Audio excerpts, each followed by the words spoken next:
Laredo International Airport, Texas. Continental Express is such a watershed moment for accident investigation. Outside looks good. Okay, I've done the cockpit scans. We're set for the before start checklist. Continental Express, flight 2574. It happened extremely fast. The force was so violent, the plane was unflyable. Oh my God, look.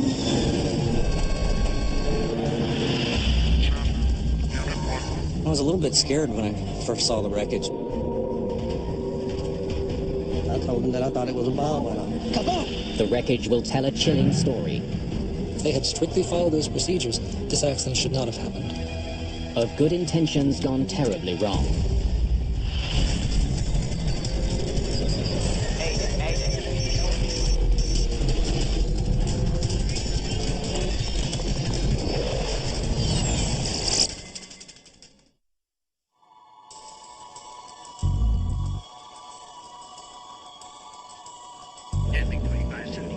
They're going to bring everybody in on 26 or 27. Okie dokie.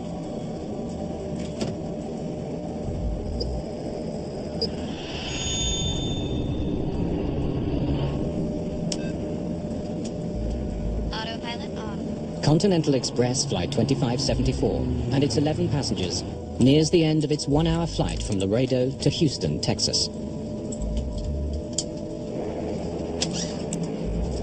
It's the second flight of the day for this crew. They've already flown from Houston to Laredo. Now they're on their way back. 15,000 feet below, it's a warm, late summer morning on the farms and cattle ranches of southern Texas. Captured on the right. The pilots prepare the Embraer 120 Brasilia for another routine landing. Captain Brad Patridge is just 29 years old. 43-year-old First Officer Clint Radosevich is now very close to becoming a captain himself.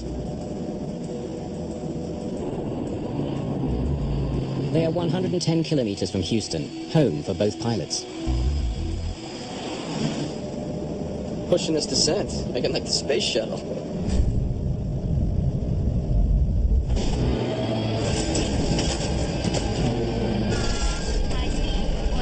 In the blink of an eye, the plane is plummeting towards the ground. It drops 2,000 feet in just a few seconds.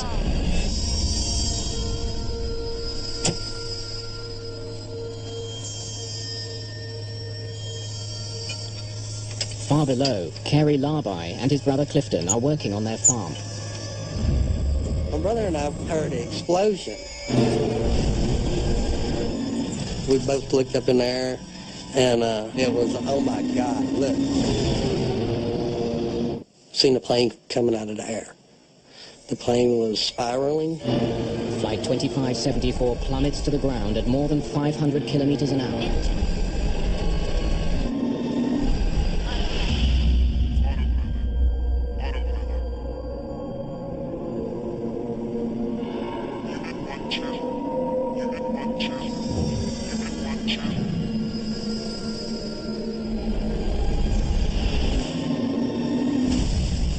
When it hit the ground, there was a massive explosion. My brother said, let's go. And I said, man, I really don't think there's anything I want to see there. When I made the 911 call, they were asking for directions, and I told them, I said, all you have to do is follow the smoke. What we see on the ground is not recognizable in any shape, form, or fashion as having been an airplane. Firefighters find the smoldering wreckage of the aircraft in the middle of a farmer's field near Eagle Lake, Texas, just 110 kilometers west of Houston. As you went there, if you wouldn't have knew it was an airplane, you would have just thought it was a pile of trash. It was burnt so far. 10 bodies were found inside the wreckage, 4 outside. All 14 people on board, including Patridge and Radosevich, are dead. Accident investigators must now figure out why lives were lost on a popular commuter flight. Whenever one passenger dies in a scheduled flight, we launch an entire team. That's understood. We have about 12 specialties that form the GO team, and we have to be prepared to launch on 3 to 4 hours notice. Jim Ritter is an engineer who specializes in airplane mechanics. One of the key things that we do in every accident investigation is we try to figure out why did the airplane behave the way it did. Was it normal performance, or was there a malfunction that can explain what caused the accident?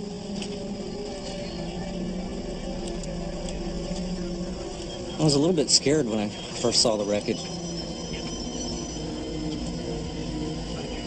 The airplane was destroyed, and there wasn't a lot to go on. Deepak Joshi is an expert on the structure of the aircraft itself. I went straight to the main wreckage where I found most of the airplane. My first order of business was to locate the four corners of the airplane.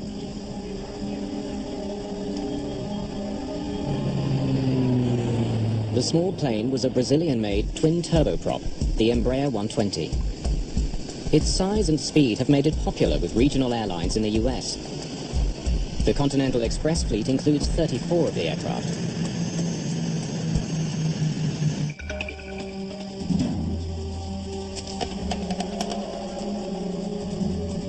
The first day, when we got down there, I led the group in terms of interviewing 6 witnesses.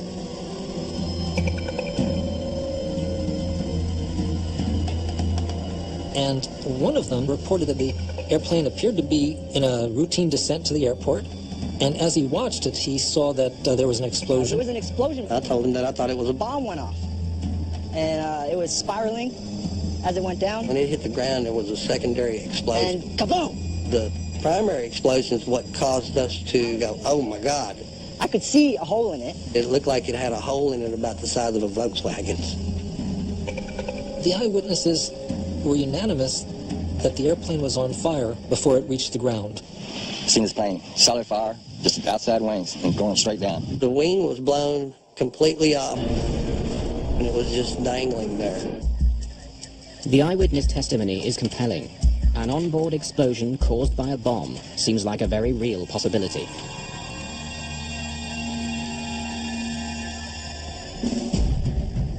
Agents from the Federal Bureau of Investigation are quickly on the scene, looking for evidence of foul play. The FAA said that they believed that there had been a mid-air explosion and it went off the screen very rapidly. The FBI had gotten a report that someone had placed a bomb on the aircraft, and they were being very careful and making sure that there was no evidence of any kind of bomb or criminal activity. The NTSB has heard reports of a federally protected witness testifying in a Laredo drug trial who was reportedly booked on the Continental flight. The suspect missed the flight after the trial ran late. What I'm telling you is our investigators have nothing on that. I don't know how much more clear I can be on that. The wreckage itself gives the investigators an immediate clue about the crash. I saw the cockpit was there, the fuselage was there.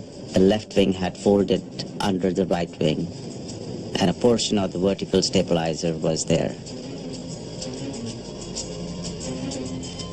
But the horizontal stabilizer was missing. The Embraer 120 is what's called a T-tail airplane.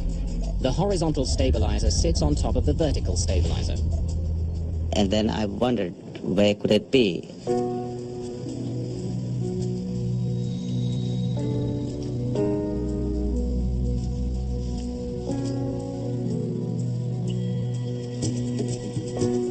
"200 meters away, well back from the main wreckage, Joshi finds the missing tail section. Can someone help me get a bearing on this? That made me believe that there is definitely an in-flight breakup of an airplane. All right. A lot of the various pieces were scattered around, so one of the key questions that we kept asking ourselves was, what happened first? What initiated this event?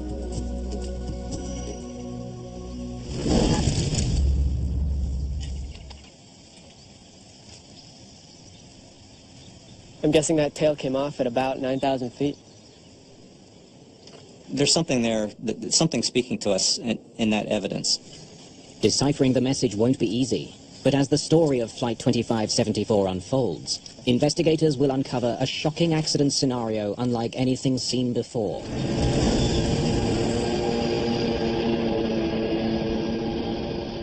All 14 people aboard were killed, among them the pilot, Captain Brad Patridge of Kingwood. NTSB investigators recover the black boxes from the rear fuselage of Continental Express Flight 2574.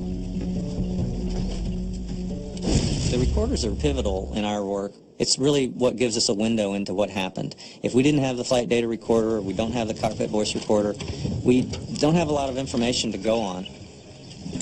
The black boxes will be rushed to Washington for analysis. Investigators focus next on the plane's severed tail. There is a missing piece of the puzzle, and it does not reach the main wreckage. That's where the focus tends to go. From its position, 200 meters back from the rest of the wreckage, investigators can tell it was one of the first parts to come off the plane.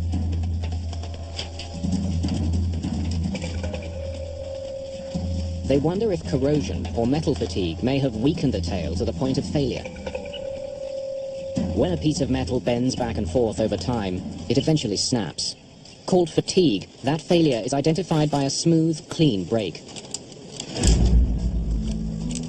We started to look at the fracture surfaces of the vertical stabilizer. But the edges of the tail section aren't smooth. They're jagged.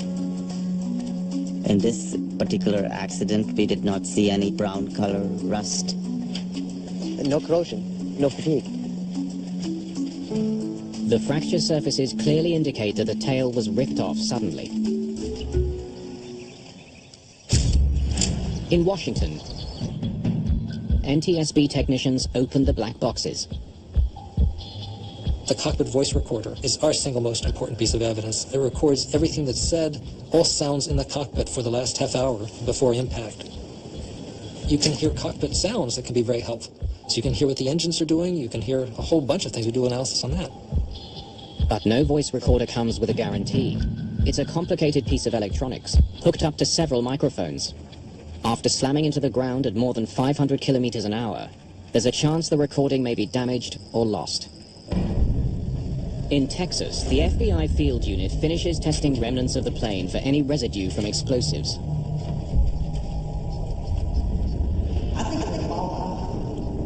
The results are conclusive. There was no bomb on board Flight 2574.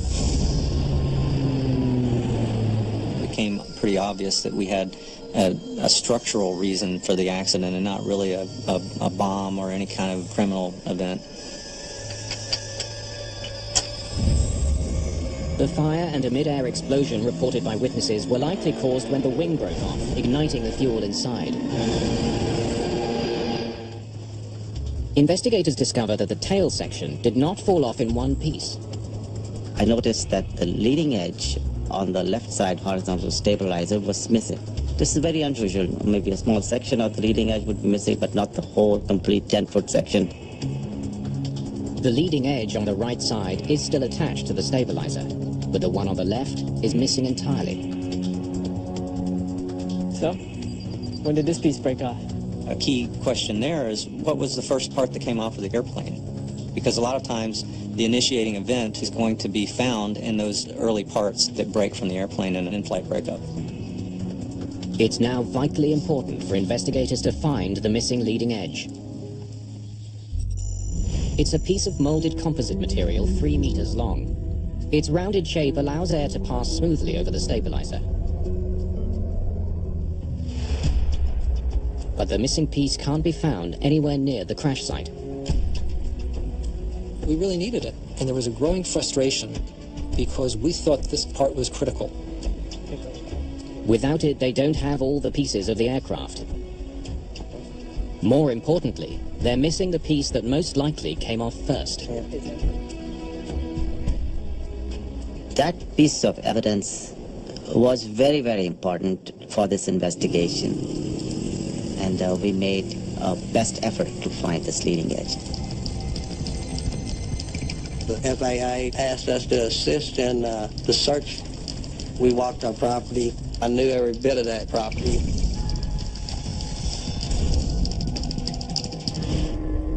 As searchers comb the area, Jim Ritter receives a copy of the CVR data from the lab in Washington.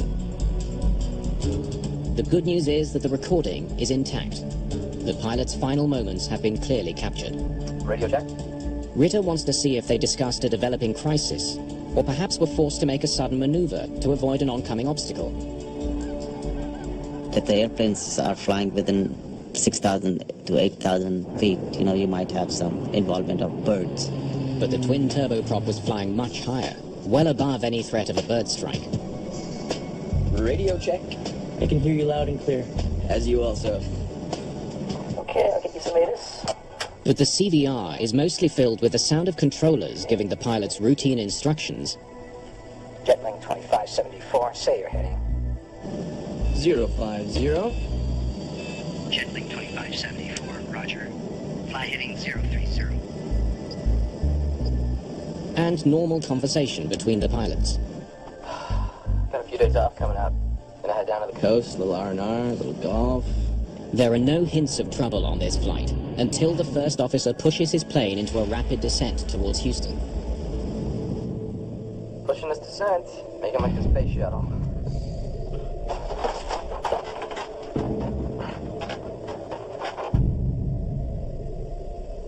Well, the CVR showed us that the flight crew was totally professional. I mean, they were not doing anything that they shouldn't have been doing. Investigators listen for any other clues. The sounds of objects being upset in the cockpit. The engine suddenly screaming. The blare of flight warning alarms. But there's no more conversation at all. The recording tells investigators that Patridge and Radosevich had absolutely no advance warning of their plane's sudden plunge. The event happened extremely fast. I don't think there was anything that the crew could have done.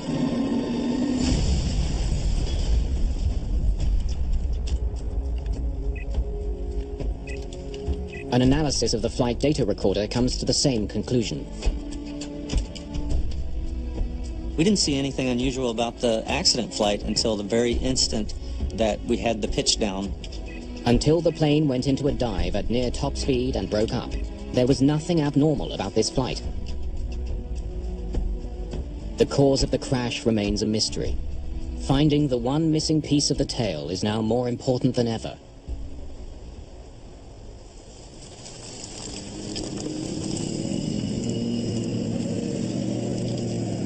We were doing marches through the area, and after several days went by, it was difficult. We had flights where the local volunteer groups were flying over the site. They're searching a 12 square kilometer area for a 3-meter long composite piece. Finding it is a long shot. There was this growing theme that we have to find that part. And there was a frustration that it was way more difficult than we thought. We had engineers from the aircraft manufacturer helping to tell us how heavy the parts were. Do you have the weight of the piece? The dimensions of the parts, so that we could figure out what drag levels we might see. Ritter logs the coordinates of the crash site. He studies the weather patterns from the day of the accident. So I took that information, put it together, and calculated where the leading edge radius should be. Finally, he comes up with a possible location for the missing piece. I think it's somewhere in here. Over the next couple of days, we went to that area and we laid out a grid to search for it. We searched for it on in the four-wheelers and in the helicopter. On the third day of the search, some good news. We were flying over the Texas countryside, big cattle country. Suddenly the pilot sitting next to me said, "I think I see it." The piece is in the area predicted, but it's so well camouflaged that it was nearly impossible to spot. People had walked by it hundreds of times, but it just happened to blend in with the cattle fence. Hey, Jim, we found it, and it's just where you said it was. Of course it is. You just weren't looking hard enough. We had spent several days, all day long days and nights, calculating where to look, and so I was elated when we finally found the part. Now that the leading edge has been found, investigators believe they finally have all the pieces of the plane. We were really excited because it's important. You want to do your best to understand what happened in an accident. And if you didn't have the key part, there would always be questions. Right away, they noticed something unusual. The evidence indicated that the leading edge upper surface holes were absolutely clean, no elongation, no damage. But the holes that hold the piece to the bottom of the stabilizer look quite different. The lower surface holes onto the leading edge were elongated, they were cracked, as if you have pulled it through the fasteners. The missing piece was found over a kilometer southwest of the tail section. There is no question it was the first piece to fall off the plane.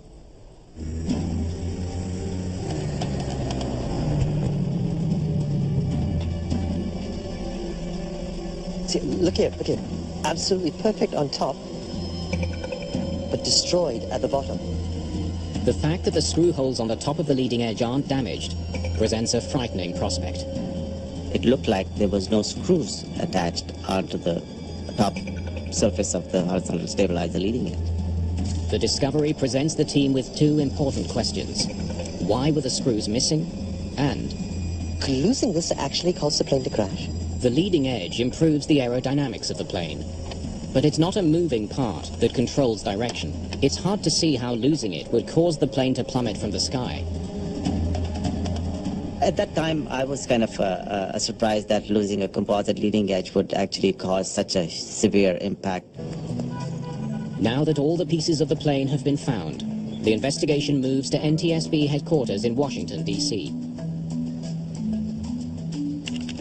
Well, we're just trying to put all the pieces of the puzzle together and try to make sure that we understood what the motion of the airplane was after the leading edge radius broke off. The horizontal stabilizer is like an upside-down wing. It pushes the tail down while the wings lift it up. Reducing the force on the stabilizer lifts the tail and makes the flight unstable. There were still questions about maybe it would still be controllable, and so we did an engineering simulation to try to see if maybe there was a way that the airplane could still fly after it lost the leading edge. But we found that it really was not a controllable situation. After the leading edge radius broke off of the airplane, it was a negative 5G pitch over. Once the angle of attack exceeded the negative limits, it actually broke the wing apart. So it was not a survivable event.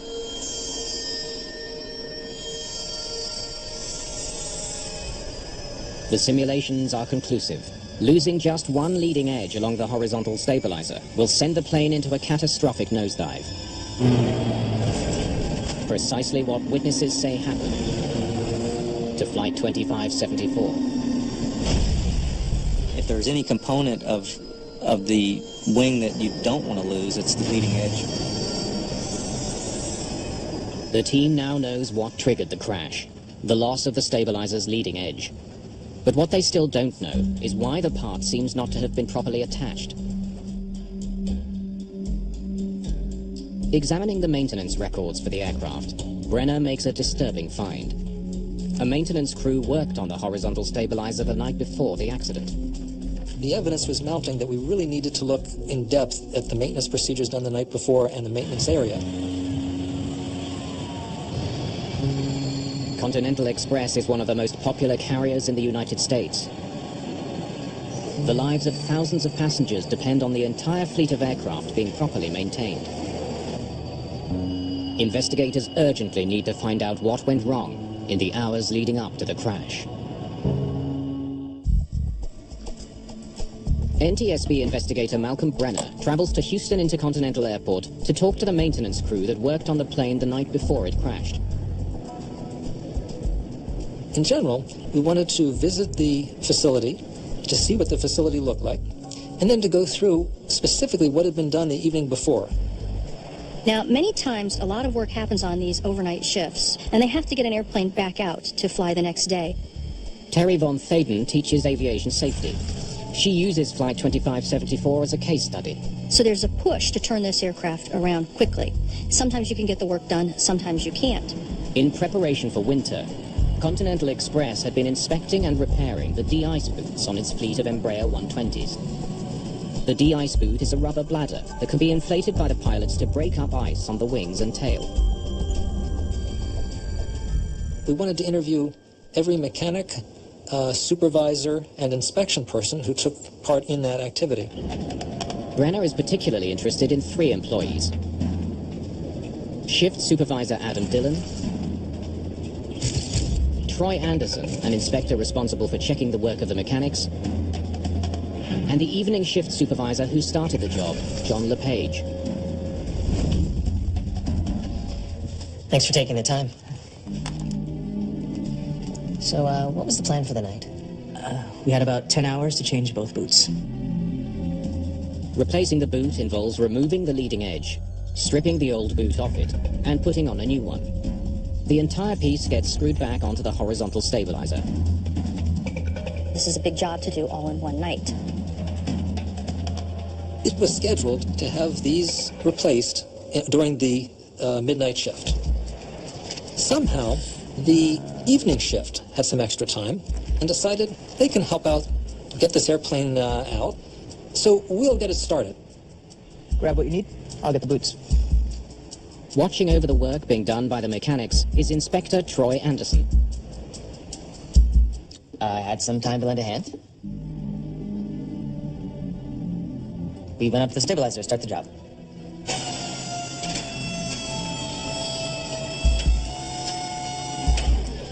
The mechanics started working on the bottom. The inspector volunteered to climb up on top of the thing and get the top ones.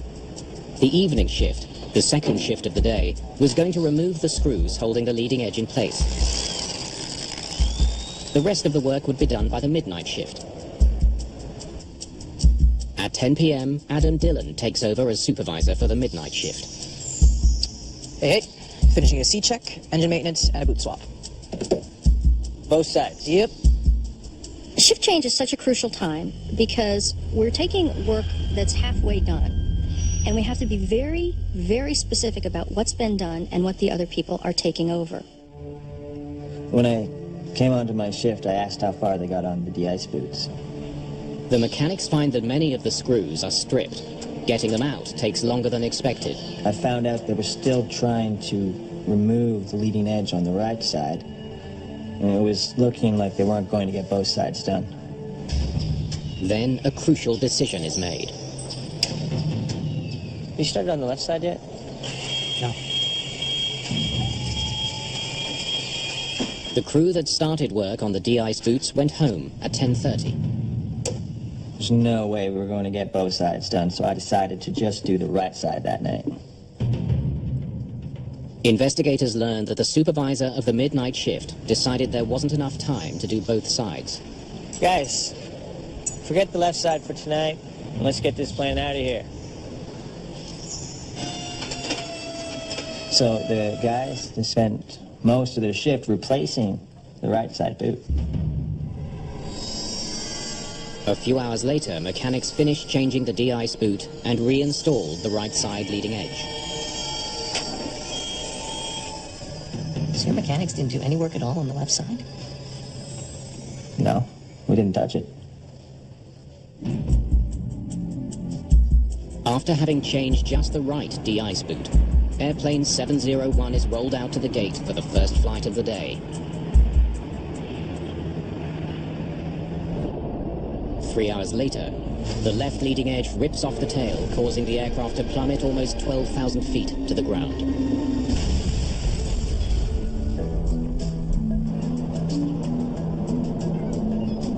Back in Washington, NTSB investigators try to piece together the information they've gathered so far. Dillon and Lepage.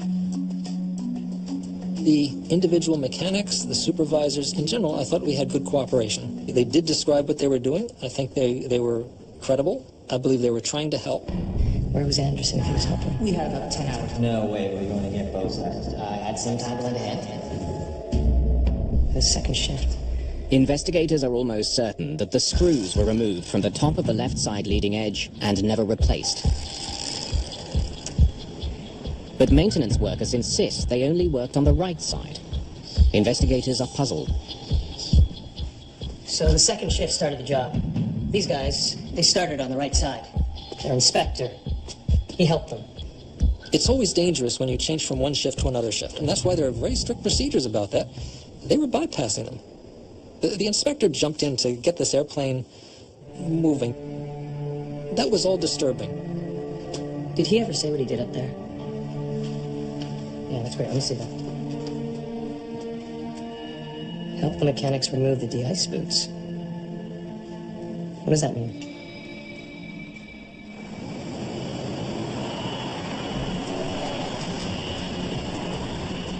Malcolm Brenner returns to Houston to try to determine precisely what work Inspector Anderson performed on the doomed plane. Help mechanics remove de-ice boots. It's a very simple statement. It's not specific as to what was taken off the aircraft, what was done, where the maintenance stood at that time of the shift turnover. Help the mechanics remove the de-ice boots. What did you do? Well, it wasn't that busy, so I offered to help the guys. The inspector went up on the man lift and started helping the mechanics. That's not his job. He said he wasn't too busy, and they needed help. They're going to turn this around. It wasn't his role. It wasn't a good idea.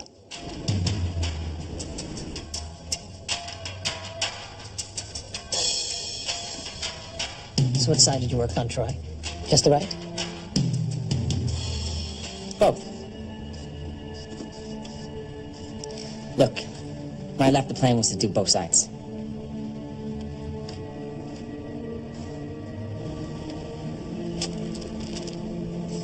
For me, the most disturbing was the inspector. He was up there, and he was the one who actually took the screws off. Part of the philosophy of maintenance is that you have one group that does the work, and then you have another group, the best of the best, the cream of the cream, who are then inspecting the work, and their function is to sign off and make sure that this work is being done properly. He had a bag of 40 screws, and he left the bag of 40 screws that he took out on the man lift for the oncoming shift. You started the left side yet? No. I spoke with the second shift supervisor. We decided to skip the left side. So he asked the supervisor, have you done any work on the left side? The supervisor looked up and said, no, not that I know of. Guys, forget the left side for tonight. Let's get this plane out of here. No one on the midnight shift knew that Anderson had started pulling screws from the left side. The work records weren't done. And the procedures, even though they're in place and should have worked, they weren't followed. Did you give your mechanics the paperwork to fill out on the job? No. Sometimes the paperwork takes longer than the job itself. On a shift turnover, that's one of the critical things that you have. You have a written record that anyone can go back to. It wasn't done. None of the mechanics from the evening shift filled in the cards which detail the work they've done for the next shift. Paperwork is never fun, and then when you're describing something you've already done, people don't necessarily want to do that. I've already done it. I did it. I don't necessarily want to go back and write it down that I did it. And we asked the supervisor, why wasn't it done? And he said, well, it's a simple procedure, and sometimes it's not worth doing. If you take out a bunch of screws, you wouldn't issue the work cards. It's more trouble than to do it. That was disturbing. And Inspector Troy Anderson was vague about the work he did. His write-up didn't really describe the fact that he took the screws out on the left. He did not see his role as a mechanic on that aircraft, so I think perhaps he didn't take writing on those cards as seriously as he should have, because that was the mechanic's job to do that. A failure in routine maintenance caused the crash of Flight 2574. But there is still one lingering question. Captured on the right. The plane flew more than 800 kilometers before the leading edge tore off. It is pretty amazing that the horizontal tail stayed intact for that first flight. The deadly failure came near the end of the crew's second flight that day. Pushing this descent, making like the space shuttle. Why didn't it happen sooner?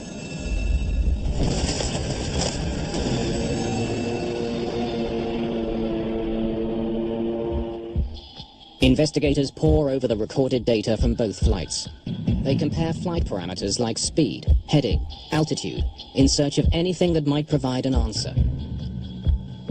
It was a question of, how much the forces would have changed.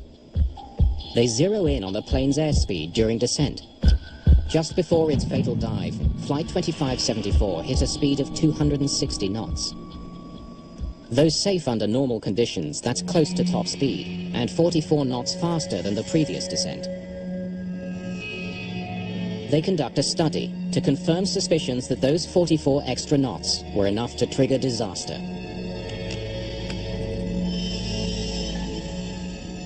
The leading edge stays on at 216 knots, the plane's maximum speed during the first flight. The aerodynamic forces never quite rose to the level that they did on the accident flight. But an increase of 44 knots drastically increases the amount of drag on the leading edge. Once the plane got up near its maximum speed, it had this failure waiting to happen.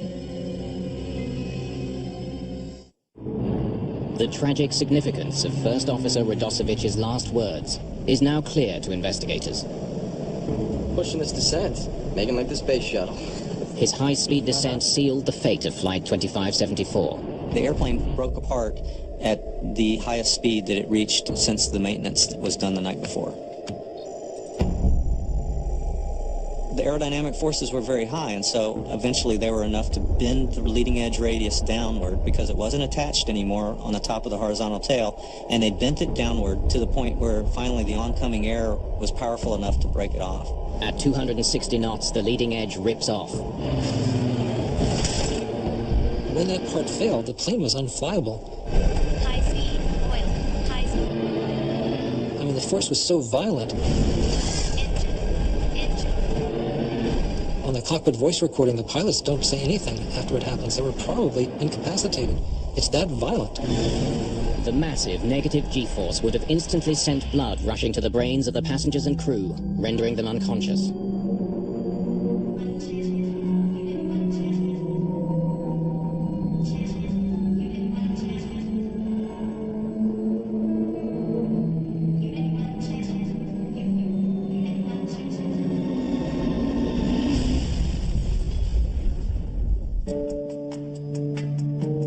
The NTSB blames the accident on the failure to reinsert all the screws holding the left leading edge to the tail. My heart reached out to the people that had worked on the airplane because I knew this was a human error. And whoever had been involved in that maintenance, I'm sure, was going to feel very badly about the situation. The safety board also takes the unprecedented step of faulting Continental Express for not making sure all maintenance procedures were followed. In particular, the failure to ensure the mechanics and inspectors completed the proper paperwork. Sometimes the paperwork takes longer than the job itself. This was a preventable accident. If they had strictly followed those procedures, this accident should not have happened. The Continental Express accident is such a watershed moment for accidents and accident investigation in particular because it's one of the first times that the culture of the organization was mentioned in an accident investigation. Never before has the NTSB cited an airline's senior management for allowing a climate where rules get bent. Leadership needs to understand their accountability in these accidents and have more commitment towards the people on the line so that they can do their jobs properly and effectively. As a result of the crash, airlines now put much greater emphasis on making sure all safety procedures are followed.